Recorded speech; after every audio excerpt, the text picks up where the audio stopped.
Welcome back to another video, everyone. Thanks for stopping by. Let's get some work done today.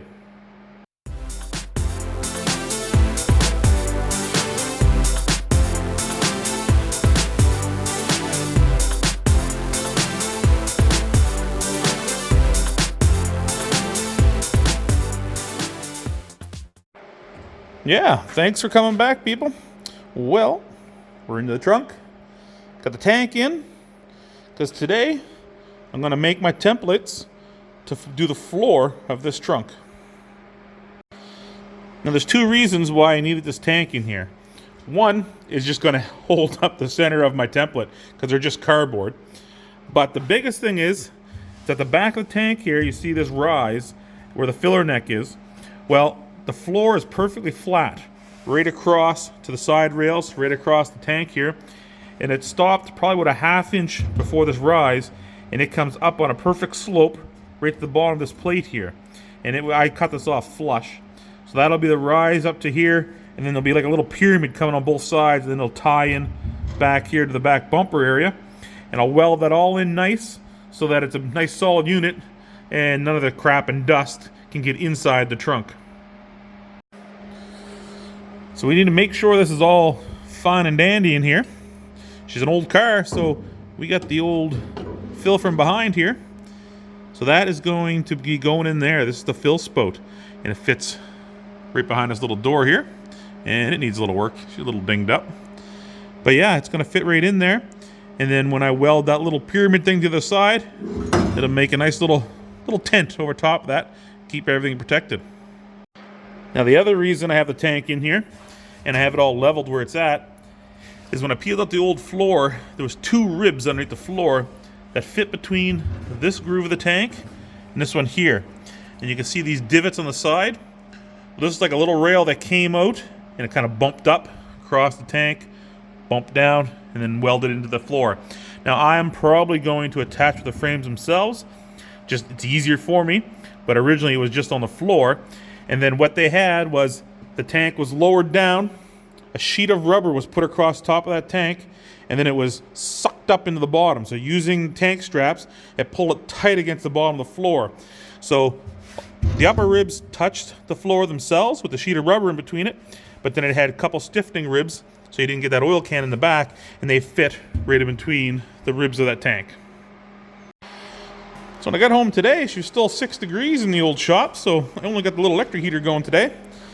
But I got myself a couple big sheets of cardboard. Gonna be perfect to put in there and measure out. I probably only need one, but I thought, you know what, better safe than sorry. But I'm gonna get it in there, get it measured up, see what I can come up with. And there we are with my first template. That light's a piece of junk, just in case you're wondering. It is where is it at here? Motomaster. Garbage. It was on for half price about a year and a half ago. I got it for 120 bucks thinking it was a deal. Say 6 hours battery life. Well, it takes all night to charge it. You're lucky if I get a half hour out of that thing. It's garbage. Tripod's worth more than anything. But anyway, forget about that. But yeah, there's my first template. Looks like I'm back to making airplanes, like back in my old airplane days, making a wing. Got the ailerons on her and everything. But yeah, this just fits in here. See if I can do it with one hand. I can't do it with one hand. 1 second. There. It tucks in there right nice. Fits in nice with the curve of the back of this car. So originally he was trying to make these templates as just two pieces, one a left and a right. But it was too hard trying to get the curve down on the inside here. So I decided the back piece is going to be one. Then I'm going to bring my cardboard up and around here, right to where the transition starts, right around here. So there'll be 2 and 3. And then I'll do one long continuous piece across the top to join it all together. So it'll be, these will end up being 2 pieces of steel down here, and then 1 piece across the top to join the whole thing together. I think that's going to be the best way to do it. And there we have it. That is going to be the new floor pan for the 64. Now I got this all in here as one piece right now, But what I'm going to end up doing is this will be cut perfectly in half. And when I transfer this onto my metal, I'll make it a 1/4 inch longer on one side and a 1/4 inch longer on the other. So it gives me a nice 1/2 inch bead down the center of overlap that I can weld to. I'll stitch it all together. And once everything is stitched nicely, then that'll be a continued seam. Now on the sides here, I've gone flush to my rails. This will end up coming back a 1/2 inch on each side as well, so I get a good continuous weld down each side. And up the top here, I ended up making this a second piece. Now I don't know if I'll try to bend this on the steel or actually weld it in as a separate piece, but this transitions up the frame rails and then comes flat to the top here again, parallel with the deck. But here, see these two lines? This is a detail which actually is the frame rails that kind of go up and over the axle. So I had to kind of cut that out. These will be little flaps here. They'll be all one piece, notched, and they fit perfectly in that little triangle. And that'll do her. So yeah, you just gotta cut it in half, get it out, put the fuel tank back in. Next step will be cutting out around the back here to make my little tub or little pyramid to go over top the fill spout. All right, so I got my template cut in half, but I ended up cutting the steel out in one piece. When I went and took the template out of the trunk of the car, once I lifted it up and just turned it to the side, it very easily cleared everything that was in there, and it was not hard at all to move it out. So I thought, you know what, I'm going to give it a go. See if I can get this in there in one piece. If I can't, well, not a big deal. I can butt weld it down the center, and if I have to, I can put a stiffening rib down there. But this will just make it much more easier. So one thing is going to make it a lot easier to do is I got the other half of the template in here, and I gotta cut back. I got my 1/2 inch here where I can weld to. But now once I drop this on the tank and I'm down the center, it's much easier for me to make out where that little pyramid's got to go and where it has to start. So I can see that, you know, I'll have to make a mark here. I can cut along each line, and then I can measure back here, transfer that size on that length onto the other one, remove this piece, drop my other half in, measure across, transfer my marks and my measurements onto the other half, cut it out, and that should be it. And there we go. We got the last of the cutting done. I flappy wheeled it all the edges are cleaned and ready to go. Sorry about the noise, just got the little electric heater going. I didn't think I'd be out here this long, and so I didn't do a fire. But the only thing left to do now is to awkwardly lift that plate in there and set it in on top here. Now it should sit against the rails. I might brush the tank a little bit, no big deal. But I need to know, did I cut it correct? Did my measurements work? And I actually made it around that high spot in the tank. Then also while it's in here and I get it situated where it's gonna go, I need to crawl underneath the car. I need to trace down each side of these rails, including this triangle spot where the leaf springs go, both sides, because I'll have to take the plate back out and drill a whole bunch of 1/2 inch holes through it. I'll crisscross them almost like a zigzag pattern. You know, I'll start 4 inches, or I'll start 2 inches, and then I'll come 2 inches, but to the other side, back and forth, and that'll be all my spot welds. That'll help tie this whole rear end together, strengthen up the leaf springs, because it is part structural of the back of this car. Whew, would you look at that? That is in there. Man, did that fit good. I got, what, a 16th gap around there? It's fitting perfect right inside here. Hole's not a big deal.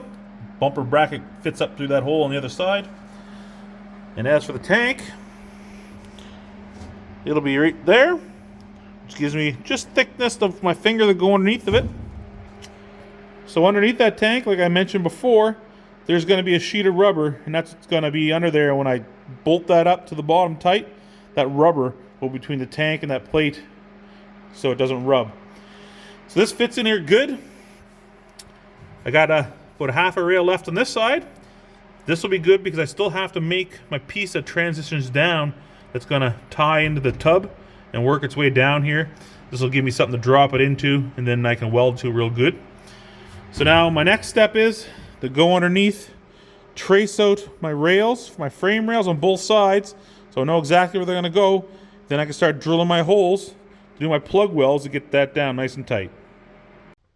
All right, so we are ready to go to seal those back pockets. Primer for when the deck is in, but the sealant I need it first just to get into those tight spots. And of course, this is what we'll be spraying on the deck once we're done. And I got my paint brushes to smooth out the sealant once it's in there. Now, the last time I bought these, only a few months ago, I swear these were together like this with a cardboard sleeve over the handles right here. And it was $1 for 2 brushes. And that was a steal of a deal. You know, something you're going to have to throw away anyway for doing stuff like this.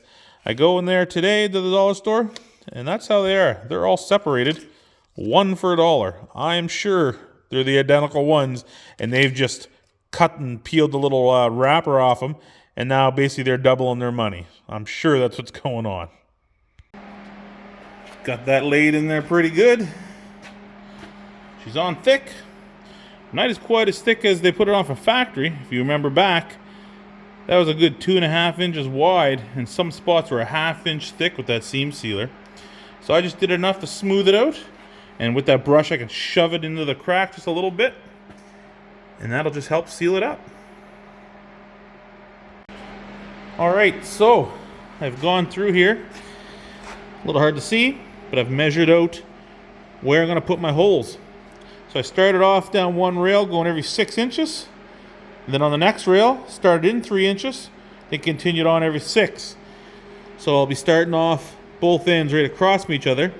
What this gives me a zigzag pattern all the way down, so that in reality, in the line of that frame, I have a good tack weld every 6 inches. And then of course I'm going to go around that bracket in the back on each side where the leaf spring mounts to the back of the frame there. And that's going to help tie all that stuff together as well. So, jump onto some drill bits, see if I can get this all drilled out. And there's the holes all drilled. This plate is now ready to slide in the back of that car. So I'm going to get some things out of the way, make sure everything in there is flat on those rails, make sure there's nothing, no last minute grinding to do. I'm going to shove this plate in, try to push it down as tight as I can. If I do have a little bit of space between the frame rails and the plate, it's not a big deal. You know, 1/16 of an inch is not the end of the world. As long as I can get my welder down in there and the wire to start the weld, get a good penetration in the lip of that frame rail, and then bring it up into the hole and continue it off and close it. That's all I really need, and that'll do it good. If there's a spot where it looks like it's too big, once the plate is done, I'll go underneath the car, I'll tap the edge of that rail up, and I'll give it a couple stitch welds just to make sure it's secure. So now the plate is back in the car. And good luck for me, every single one of the holes I drilled fell on top of the rails just like they're supposed to. So, next thing to do is just to go on and weld it. Now, just before I drop the plate in, I went down the rails all again with the grinder just to clean them up. And I also cleaned off the top of the rails here that had some overspray and some paint on them. Cleaned them up as well. And they are in about a 1/2 inch or better. Still sitting there real good. So they'll take a really good weld. Let's get at her. There we go. Got the panel all welded in. All my tack welds went just beautifully on both sides, all the way around. I even come in and welded around my gussets here. I just put big stitch welds down the sides here right now and coming across the back here and also up inside here. See, I got a couple tack welds holding together. I won't finish completely welding that until I get my little box made here, which is going to mimic that one, and my top rail. You know, I'm not worried about warping inside here. There's a little bit, but the only thing I'm worried about is actually the metal pulling away that I can't get a good chunk to weld to. So yeah, once I get this all tacked together then I'll continue on and finish my full welds. But that's looking pretty good. I'm happy with this. Now I did have to run and grab my air gun here, my air line. Had a little bit of a fire over there in the corner with that black epoxy stuff, or a black rubberized seam seal that I put on there. and couldn't quite blow it out, and it couldn't get in with my glove, so I ran and got the hose.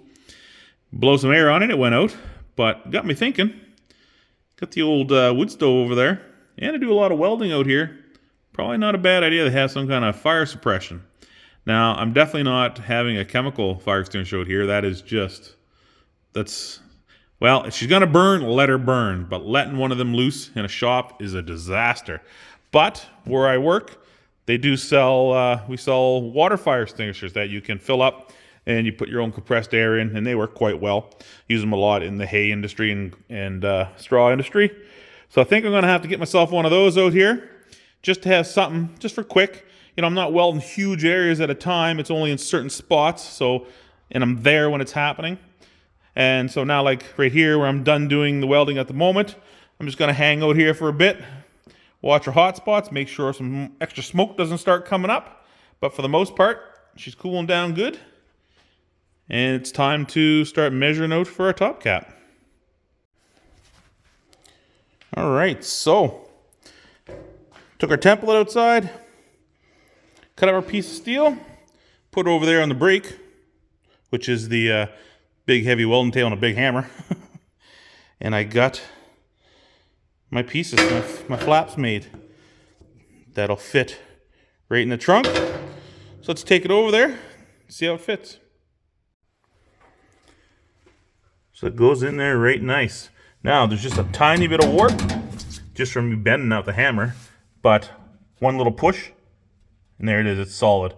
So what I'll end up doing is I'll put a little tack on each corner here. Where the middle bumps up, I'll just push that in until it's flat. Put a tack weld there in the center, maybe a couple more on each side. We'll tack across the top, in the middle, on the other side. And then we'll do about 30% of the welding, stitch welding it in. We won't make it complete. Again, I don't care about warpage, but I'd like to keep it as flat as I can while I'm building this in. So once that is tacked, then we're gonna move on and I'm gonna start building this little bucket that goes around there. Looks something like that. Hopefully half as good at least anyway. And we'll see how that turns out. Well, that laid down pretty good. Everything went flat. We got all our welds tacked in there good. A couple stitches in there. And that little bow stayed out of there and it kept the floor of this trunk really straight. Now I do gotta get the grinder here, trim off these corners a little bit. They protrude a little bit too long. The cardboard was kind of deceiving the way it kind of folds in. It makes it a little more malleable. So I just gotta trim those edges. I'll tap them down with a hammer. Then I'll be able to weld the rest of that in. Now I'm on to the hole here, the wheel well. I've got this little kind of it was gonna be a template, but it's actually looking like it might be the part that I need. I've cut back just a little bit too far here in the corner. That's not a problem. I can tap this over, clean this up a little bit, and I'll weld in that hole. Good welding down the side and around.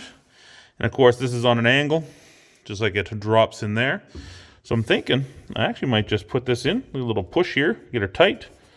Use a hammer to work it around this little body line a little bit. Put a cap in here, weld it down the seam, just like we did here on the edge. And feather that out with a flappy wheel. I think it might actually work pretty good. There we all tacked in. Got the transition up, kind of curves in just a little bit at the top there, square at the bottom.